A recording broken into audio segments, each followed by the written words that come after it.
Khadia ward માટે 70 થી વધુ દાવેદારો પહોંચ્યા. ઘણા પત્નીને ટિકિટ મળે તે માટે પ્રયત્નશીલ છે. પૂર્વ કોર્પોરેટર ફરી દાવેદારી માટે પહોંચ્યા. જયવલ ભટ્ટ, પંકજ ભટ્ટ બંનેની ટિકિટ માટે દાવેદારી. કૃષ્ણવદન બ્રહ્મભટ્ટની પત્નીની ટિકિટ માટે દાવેદારી.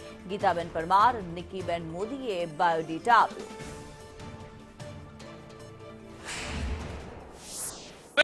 પસંદ કરવા માટે થઈને ભાજપ દ્વારા સેન્સ પ્રક્રિયા કરવામાં આવી રહી છે અને અમદાવાદ શહેરમાં આજે 24 વોર્ડના જે 96 જેટલા દાવેદારો હશે ને તેની માટે થઈ અને અલગ અલગ જગ્યા પર સેન્સ પ્રક્રિયા ચાલી રહી છે. આજે દ્રશ્યો દેખાઈ રહ્યા છે શાહીબાગ વિસ્તારના રાણી સતી મંદિરના છે કે જ્યાં હાલ ખાડિયા વોર્ડ માટે થઈ અને સેન્સ પ્રક્રિયા છે તે ચાલી રહી છે.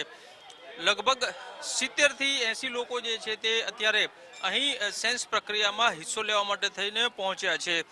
ગઈકાલની જો વાત કરીએ તો 24 વોર્ડ માટે થઈને 1000 થી વધારે બાયોડેટા મળ્યા હતા અને ઘણા લોકો જે છે તે ટિકિટ માટે થઈને ઈચ્છુક છે અને જેથી તેઓ અહીં પહોંચ્યા છે. જયવલભાઈ, સેન્સ પ્રક્રિયા ચાલી રહી છે, શું કહેશો? મોટી સંખ્યામાં અહીં લોકો પહોંચ્યા છે. આપના હાથમાં પણ એક કવર. મારા હાથમાં કવર છે. કવર બાયોડેટાનું નથી. ભારતીય જનતા પાર્ટીની અંદર જે કોઈ પણ ઉમેદવાર આવે એને એ ઉમેદવારને કમળના નામે જ ખભા પર બેસાડવાનું કામ એ ભારતીય જનતા પાર્ટીનો કાર્યકર્તા કરતો હોય છે. કાર્યકર્તા એ કામ કરતો હોય છે, આવું પ્રદેશ પ્રમુખ પણ કહે છે. પણ અહીં સેન્સ ચાલુ છે, તમે હાજર છો ને કવર છે. આ કવર મારું નથી. એટલે કોકના માટે થઈને ભલામણ માટે? કોઈના માટે નહીં, ભલામણ નથી.